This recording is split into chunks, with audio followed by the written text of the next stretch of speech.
Online class में एक बार फिर से आपका हार्दिक स्वागत और अभिनंदन है। हम लोग सेल ऑर्गेनल्स के बारे में पढ़ रहे थे सेल बायोलॉजी में। तो सेल ऑर्गेनल्स के पढ़ने के अगले क्रम में आज हम पढ़ने जा रहे हैं एंडोप्लाज्मिक रेटिकुलम, अंतःप्रदवी जालिका क्या होती है, इसकी यहाँ पर हम डिटेल में स्टडी करेंगे। एंडोप्लाज्मिक रेटिकुलम का मतलब है एक net like structure found in cytoplasm, एक जाल सदृश संरचना जो जीव द्रव्य में पाई जाती है उसको हम क्या कहते हैं, एंडोप्लाज्मिक रेटिकुलम कहते हैं। एक नेट लाइक स्ट्रक्चर होता है जो केंद्रक से जुड़ी हुई होती है और साइटोप्लाज्म में मौजूद होती है, वो एंडोप्लाज्मिक रेटिकुलम कहते हैं। अगली बात बहुत इंपॉर्टेंट है, इसकी खोज और नामकरण पोर्टर नामक वैज्ञानिक द्वारा किया गया था। एंडोप्लाज्मिक रेटिकुलम को झिल्लियों का तंत्र कहते हैं, सिस्टम ऑफ मेम्ब्रेन कहा जाता है। अगेन इंपॉर्टेंट टर्म्स हैं, सिस्टम ऑफ मेम्ब्रेन, झिल्लियों का तंत्र। झिल्लियों का तंत्र इसलिए कहते हैं क्योंकि एंडोप्लाज्मिक रेटिकुलम केंद्रक झिल्ली से, इधर ये केंद्रक झिल्ली है, इसके साथ एंडोप्लाज्मिक रेटिकुलम जुड़ी रहती है। इधर ये गोल्जी बॉडी है, इसके साथ एंडोप्लाज्मिक रेटिकुलम जुड़ी रहती है। जीव द्रव्य में तीनों nucleus, Golgi body, endoplasmic reticulum की झिल्ली तंत्र आपस में जुड़े हुए रहते हैं जो प्रोटीन और लिपिड के आवागमन का स्थान प्रदान करते हैं। इस कारण चूंकि यहाँ पर एक से अधिक मेम्ब्रेन है और एक से अधिक ऑर्गन्स है, जो सेल ऑर्गेनल्स हैं वो आपस में लिंक्ड हैं, इसको हम सिस्टम ऑफ मेम्ब्रेन या झिल्लियों का तंत्र कहते हैं। तो एंडोप्लाज्मिक रेटिकुलम जो झिल्लियों के तंत्र में मुख्य भूमिका निभाता है, बहुत बड़ा भाग है। चूँकि एंडोप्लाज्मिक रेटिकुलम सेल ऑर्गेनल की जब हम बात करते हैं तो वह सब बड़ा पोर्शन है जो साइटोप्लाज्म में मौजूद रहता है। तो इनकी जो झिल्लियाँ होती है और ये एक से अधिक सेल ऑर्गेनल्स की जो मेम्ब्रेन्स हैं वो आपस में एक दूसरे से लिंक्ड रहती है, जिसे हम झिल्ली तंत्र या सिस्टम ऑफ मेम्ब्रेन कहते हैं। दूसरी बात है, ये परिपक्व आरबीसी में नहीं पाया जाएगा। जो मेजॉर आरबीसी है, जो मेजॉर ब्लड सेल हैं, उसमें मेम्ब्रेन ऑफ सिस्टम अनुपस्थित होता है, नहीं पाया जाता है। ये यूकैरियोटिक कोशिकाओं में पाया जाता है। आप सब लोग जानते ही हैं कि प्रोकैरियोटिक जो जीव होते हैं उसमें डबल सेल मेम्ब्रेन ऑर्गन नहीं पाए जाते हैं। मांसपेशियों की एंडोप्लाज्मिक रेटिकुलम को सार्कोप्लाज्मिक रेटिकुलम कहा जाता है। इसमें कैल्शियम की अधिकता पाई जाती है। एंडोप्लाज्मिक रेटिकुलम की अगर हम संरचना की बात करेंगे, स्ट्रक्चर की बात करेंगे, तो ये 3 तरह के घटकों से मिलकर बनी है, सिस्टर्नी, वासिकल्स एंड ट्यूब्यूल। सिस्टर्नी, पुट्टिका और नलिकाएं। सिस्टर्नी जो होती है ये चपटी लंबी संरचना होती है, अशाखित झिल्ली से बनी संरचना है। सिस्टर्नी समांतर व्यवस्थित होकर लैमिनी का निर्माण करती है। ये रफ एंडोप्लाज्मिक रेटिकुलम में बहुत अधिक विकसित होती है। वेसिकल जो होती है वो गोल अंडाकार संरचनाएं हैं जो स्मूथ एंडोप्लाज्मिक रेटिकुलम में अधिक मात्रा में पाई जाती है।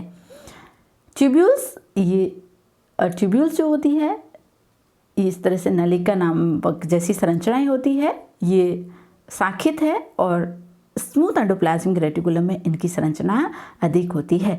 अंतःप्रदवी जालिका गोल्जी काय के समान ही होती है, लेकिन इसके जो घटक भाग हैं उनको अलग किया जा सकता है, सेपरेट। जो तीनों भाग है ना, वेसिकल्स, सिस्टर्नी और ट्यूब्यूल को सेपरेट किया जा सकता है, अलग किया जा सकता है एंडोप्लाज्मिक रेटिकुलम के हर एक घटक को। लेकिन गोल्जी बॉडी में, इसके जीव द्रव्य में, गोल्जी बॉडी का काय की तरह जीव द्रव्य में इसका कोई निश्चित स्थान नहीं होता है। जरूरी नहीं है कि जीव द्रव्य में एक निश्चित स्थान पर पाई जाए, ऐसा जरूरी नहीं होता है। एंडोप्लाज्मिक रेटिकुलम की अगर हम संरचना की बात करेंगे, इंटरनल स्ट्रक्चर, ये यहाँ पर सिस्टर्नी है, ये राइबोसोम, एंडोप्लाज्मिक जो स्मूथ रफ एंडोप्लाज्मिक रेटिकुलम होती है उसकी बाहरी सतह पर राइबोसोम पाए जाते हैं।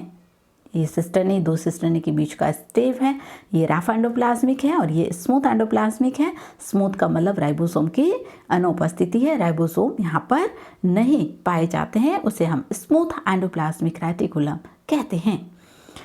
यहाँ पर हम वही बात करेंगे, टाइप ऑफ एंडोप्लाज्मिक रेटिकुलम। 2 तरह के एंडोप्लाज्मिक रेटिकुलम के बारे में आपने पढ़ा होगा।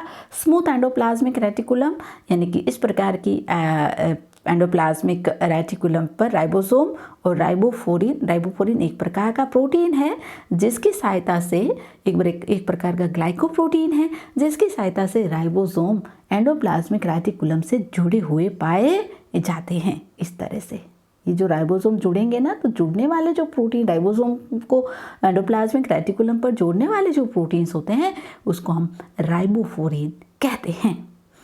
ये मांसपेशियों में ग्लाइकोजन का भंडारण करने वाली यकृत कोशिकाओं में पाई जाती है। स्मूथ एंडोप्लाज्मिक रेटिकुलम जो होती है वो लिपिड संश्लेषण और स्टेरॉयड हार्मोन संश्लेषण का प्रमुख स्थल है। यानी जो स्मूथ एंडोप्लाज्मिक रेटिकुलम है, ये स्मूथ एंडोप्लाज्मिक रेटिकुलम लिपिड और स्टेरॉयड हार्मोन संश्लेषण का प्रमुख स्थल होती है। रफ एंडोप्लाज्मिक रेटिकुलम का मतलब मैंने आप लोगों को बता ही दिया। रफ एंडोप्लाज्मिक रेटिकुलम का मतलब होगा ऐसी रेटिकुलम जिसकी बाहरी सतह पर राइबोसोम मौजूद होंगे, राइबोसोम पाए जाते हैं। बाहरी सतह पर राइबोसोम जब मौजूद होते हैं तो इसको हम रफ एंडोप्लाज्मिक रेटिकुलम कहते हैं। ये राइबोफोरिन नामक ट्रांसमेम्ब्रेन ग्लाइकोप्रोटीन, यानी कि राइबोसोम जो है वो एंडोप्लाज्मिक रेटिकुलम की जो झिल्ली है, जो मेम्ब्रेन है, उसमें राइबोफोरिन नामक प्रोटीन से जुड़े हुए रहते हैं। रफ एंडोप्लाज्मिक रेटिकुलम मुख्य रूप से अग्नाशय, विकृत या गॉबलेट सेल में पाई जाती है। ये ट्रांसलेशन के दौरान बनने वाले पॉलीपेप्टाइड श्रृंखला को राइबोसोम से RER में स्थानांतरित कर दिया जाता है। यानी कि जो राइबोसोम में जो आपको मालूम है, राइबोसोम प्रोटीन सिंथेसिस की प्रमुख यूनिट है, प्रमुख साइट है। तो राइबोसोम के दौरान जो प्रोटीन बनेंगे वो प्रोसेसिंग के लिए एंडोप्लाज्मिक रेटिकुलम और एंडोप्लाज्मिक रेटिकुलम से गॉल्गी, ये झिल्ली तंत्र है, एक सिस्टम मेम्ब्रेन है, तो वो इस तरह से प्रोसेसिंग की होकर जाएगी, जिसमें प्रोटीन की फोल्डिंग और प्रोटीन की प्रोसेसिंग का प्रमुख कार्य होता है। यहाँ पर प्रोटीन शॉर्टिंग भी होती है, यानी कि जो अनवांटेड प्रोटीन्स हैं, जो प्रोटीन सिंथेसिस में प्रॉब्लम्स हैं या प्रोटीन सही ढंग से सिंथेसिस, प्रोटीन के पॉलीपेप्टाइड चेन नहीं हुई है, उसको हटा दिया जाएगा और जो काम का प्रोटीन है उसको आगे सेल में, साइटोप्लाज्म में भेजा जाएगा। तो प्रोटीन की जो प्रोसेसिंग है, प्रोटीन की शॉर्टिंग है, प्रोटीन की जो फोल्डिंग है, ये सारे काम रफ एंडोप्लाज्मिक रेटिकुलम में संपन्न होते हैं।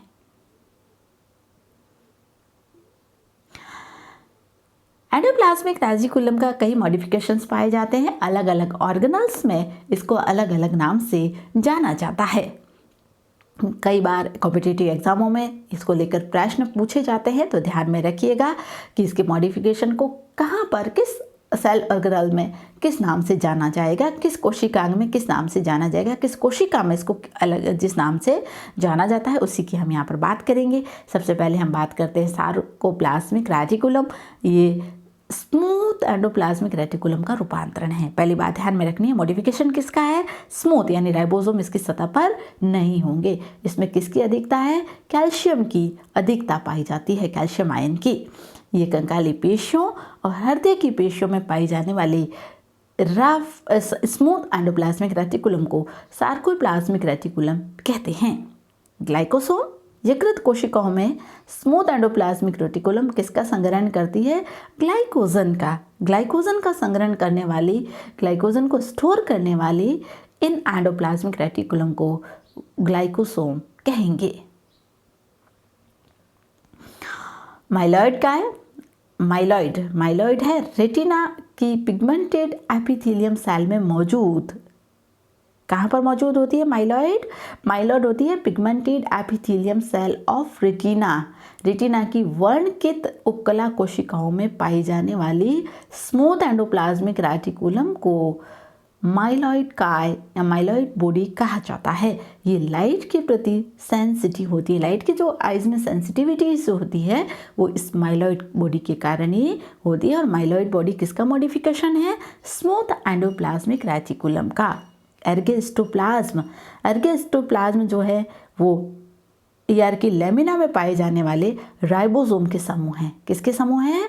राइबोसोम के। कहाँ पाए जाते हैं? ER की लेमिना में पाए जाने वाले राइबोसोम के समूह माने गए हैं। माइक्रोसोम, अगेन इंपॉर्टेंट टर्म्स है माइक्रोसोम। माइक्रोसोम राइबोसोम से संबंधित ER का हिस्सा है, यानी कि ये रफ एंडोप्लाज्मिक रेटिकुलम से जुड़ी हुई है। क्या होगा इन विट्रो कंडीशन में जब एंडोप्लाज्मिक रेटिकुलम को लिया जाता है, तो आपको हमने पहले भी बात की कि एंडोप्लाज्मिक रेटिकुलम में सिस्टर्नी वासिकल्स और ट्यूब्यूल को पृथक किया जाता है। तो इसकी जो वासिकल्स होती है उसको हम क्या कर देते हैं, अलग अलग कर देते हैं। जो फ्रेगमेंट्स ऑफ एंडोप्लाज्मिक रेटिकुलम है इन विट्रो कंडीशन में, इन विट्रो मीन्स लेबोरेटरी में, ये लेबोरेटरी में हो रहा है। इन विट्रो कंडीशन में एंडोप्लाज्मिक रेटिकुलम वेसिकल्स के जो पार्ट्स होते हैं उनको हम माइक्रोसोम कहा जाता है। ये इन विट्रो कंडीशन में काम आते हैं क्योंकि ये रफ एंडोप्लाज्मिक रेटिकुलम से रिलेटेड है। तो इन विट्रो कंडीशन में प्रोटीन सिंथेसिस अगर हम करना है तो हम इस एंडोप्लाज्मिक रेटिकुलम की वेसिकल्स के छोटे छोटे टुकड़े कर लेते हैं, उसको फ्रेगमेंट्स को कर लेते हैं अलग अलग, उनको हम माइक्रोसोम कहते हैं। ये जीवित कोशिकाओं में नहीं पाए जाते हैं, ध्यान रखना है, माइक्रोसोम जीवित सेल्स में नहीं होंगे। इन विट्रो कंडीशन में जब आप एंडोप्लाज्मिक रेटिकुलम को लेते हैं तो उसको छोटे छोटे फ्रेगमेंट्स में तोड़ देते हैं। ये जो फ्रेगमेंट्स हैं वो माइक्रोसोम कहलाते हैं। टी नलिकाएं या टी ट्यूब्यूल्स एक कंकाली पेशियों और हृदय कोशिकाओं में अनुप्रस्थ रूप से व्यवस्थित होते हैं। ये पेशियों की जो संकुचन है उसको उत्तेजित करते हैं। पेशियों में जब संकुचन और स्थितिलन जो होता है, तो संकुचन जब पेशियों में होगा तो संकुचन को उत्तेजित करने का काम इन टी ट्यूब्यूल्स द्वारा किया जाएगा। ये स्केलेटन मसल्स और हार्ट मसल्स में पाई जाने वाली एंडोप्लाज्मिक रेटिकुलम है। फंक्शंस क्या है एंडोप्लाज्मिक रेटिकुलम के? एंडोप्लाज्मिक रेटिकुलम क्या क्या काम करती है? Endoplasmic reticulum smooth endoplasmic reticulum ascorbic acid यानी विटामिन सी के निर्माण को प्रेरित करती है, विटामिन सी को संश्लेषित करती है। SCR विटामिन ए से रेटिना के वर्णकों का निर्माण होता है। विटामिन ए जो है उससे रेटिना में जो पिगमेंट्स हैं उसका निर्माण SCR द्वारा यानी स्मूथ एंडोप्लाज्मिक रेटिकुलम द्वारा किया जाता है। ऑक्सीजन स्थानांतरण एंजाइम ऑक्सीजिनेज की सहायता से SCR अविषालु पदार्थ की विषालुता को कम करता है, यानी डिटॉक्सिफिकेशन ऑफ ड्रग्स। कई बार जो ड्रग्स होता है वो पॉइजनस होती है बॉडी में, तो उस पॉइजनस को, उस जहर को कम करने के लिए, उस जहरीले प्रभाव को कम करना डिटॉक्सिफिकेशन कहलाता है। क्या करेगी, जो पॉइजनस ड्रग्स होती हैं एंडोप्लाज्मिक रेटिकुलम उसको वाटर और अन्य मॉलिक्यूल्स में ब्रेकअप कर देती है ताकि वो शरीर से बाहर उत्सर्जित हो सके। तो इसको हम कहते हैं कि जो ड्रग्स होती है उसकी पॉइजनस को कम करना डिटॉक्सिफिकेशन कहलाता है। और डिटॉक्सिफिकेशन का काम किसके द्वारा किया जाएगा? स्मूथ एंडोप्लाज्मिक रेटिकुलम के द्वारा किया जाएगा। अगेन इंपॉर्टेंट टर्म्स आ रही है। पौधों में स्मूथ एंडोप्लाज्मिक रेटिकुलम स्पिरोसोम्स का निर्माण करती है। स्पिरोसोम्स क्या है? स्पिरोसोम्स या ओलियोसोम्स एक छोटे सेल ऑर्गेनल्स हैं जो सिंगल सेल मेम्ब्रेन से बाउंड रहते हैं और ये लिपिड या ऑयल को स्टोरेज करते हैं। लिपिड यहाँ ऑयल को स्टोरेज करते हैं। इनकी खोज पार्टनर द्वारा की गई थी। ये केवल और केवल पादप कोशिकाओं में पाए जाते हैं। इन्हें स्पिरोसोम्स कहा जाता है। ये एंडोप्लाज्मिक रेटिकुलम की वेसिकल से उत्पन्न होते हैं, यानी कि एंडोप्लाज्मिक पौधों में एंडोप्लाज्मिक रेटिकुलम की वेसिकल से बनने वाले इन सिंगल लेयर ऑर्गेनल्स को हम स्पिरोसोम्स कहते हैं, जो लिपिड या ऑयल को स्टोरेज करने का काम करते हैं। रफ एंडोप्लाज्मिक रेटिकुलम के क्या क्या काम है? रफ एंडोप्लाज्मिक रेटिकुलम सबसे पहले रफ यानी कि यहाँ पर राइबोसोम की मौजूदगी है। राइबोसोम की मौजूदगी है, इसका मतलब ये प्रोटीन संश्लेषण सिंथेसिस ऑफ प्रोटीन का काम करती है। ग्लाइकोसाइलेशन की प्रक्रिया भी RER में। ग्लाइकोसाइलेशन का मतलब होता है कि जो प्रोटीन बना है उस प्रोटीन के साथ कार्बोहाइड्रेट का जुड़ना। जब प्रोटीन के साथ कार्बोहाइड्रेट जुड़ता है तो ये प्रक्रिया ग्लाइकोसाइलेशन कहलाती है। ये पोस्ट ट्रांसलेशन के बाद होता है, यानी कि जो प्रोटीन्स होता है उस प्रोटीन की प्रोसेसिंग हो जाती है। प्रोसेसिंग के बाद जो पोस्ट ट्रांसलेशन की घटनाक्रम होती है, जब प्रोटीन अलग अलग सेल में जब जाता है, सेल ऑर्गेनल्स में जब जाता है, तब ये घटना होती है जिसमें प्रोटीन के साथ कार्बोहाइड्रेट जुड़ता है। इस प्रक्रिया को हम ग्लाइकोसाइलेशन कहते हैं। ये ग्लाइकोसाइलेशन जो है वो रफ एंडोप्लाज्मिक रेटिकुलम द्वारा किया जाता है। रफ एंडोप्लाज्मिक रेटिकुलम प्रोटियोसोम एंजाइम की उपस्थिति में अनफोल्डेड प्रोटीन को नष्ट कर देती है। जो प्रोटीन बहुत ज़्यादा अनफोल्डेड हैं, जो प्रोटीन काम के नहीं हैं, उन प्रोटीन को प्रोटियोसोम एंजाइम द्वारा खत्म कर दिया जाता है, नष्ट कर दिया जाता है। आरईआर लाइसोसोम से संबंधित एंजाइमों के निर्माण को भी उत्प्रेरित करती है, उसका निर्माण करती है। लाइसोसोम निर्माण में जो एंजाइम सहायक होते हैं, उनका निर्माण रफ एंडोप्लाज्मिक रेटिकुलम में होता है। तो ये तो कुछ इसकी रफ एंडोप्लाज्मिक क्या है, स्मूथ एंडोप्लाज्मिक क्या है, इनके फंक्शंस क्या है, इनका स्ट्रक्चर क्या है, इनके मॉडिफिकेशंस क्या है, वो हमने पढ़े। कुछ इंपॉर्टेंट क्वेश्चन हम देख लेते हैं जो एग्जामों में अभी तक पूछे गए हैं। What is the microsome? Microsome क्या है? स्मॉल वेसिकल, अभी हमने पढ़ा ना माइक्रोसोम के बारे में, small vesicles of fragment of ER, कि जब ईआर को इन विट्रो कंडीशन में उनकी वेसिकल्स को तोड़ दिया जाता है तो छोटे छोटे ईआर के जो फ्रेगमेंट्स होते हैं उनको हम माइक्रोसोम कहते हैं। ये केवल इन विट्रो कंडीशन में ही होते हैं, लिविंग सेल्स में नहीं पाए जाते हैं। अगला क्वेश्चन है endoplasmic reticulum membrane which is the associate with ribosome is called. जो राइबोसोम से जुड़ी हुई रहती है उसको हम क्या कहते हैं? रफ एंडोप्लाज्मिक रेटिकुलम कहते हैं, जो प्रोटीन संश्लेषण का प्रमुख कार्य करती है। The term endoplasmic reticulum was coined bye porter. Porter ने टर्म दी है एंडोप्लाज्मिक रेटिकुलम। SER यानी smooth endoplasmic is involve in, smooth endoplasmic reticulum is involve in synthesis of phospholipid biosynthesis and detoxification reaction.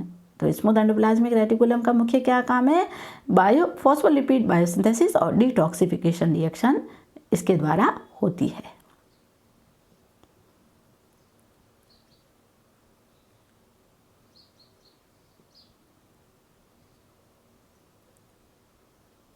Detoxification की reaction इसके द्वारा होती है। Which of the following statement are true regarding to endoplasmic reticulum से related कौन सा statement true है? Endoplasmic reticulum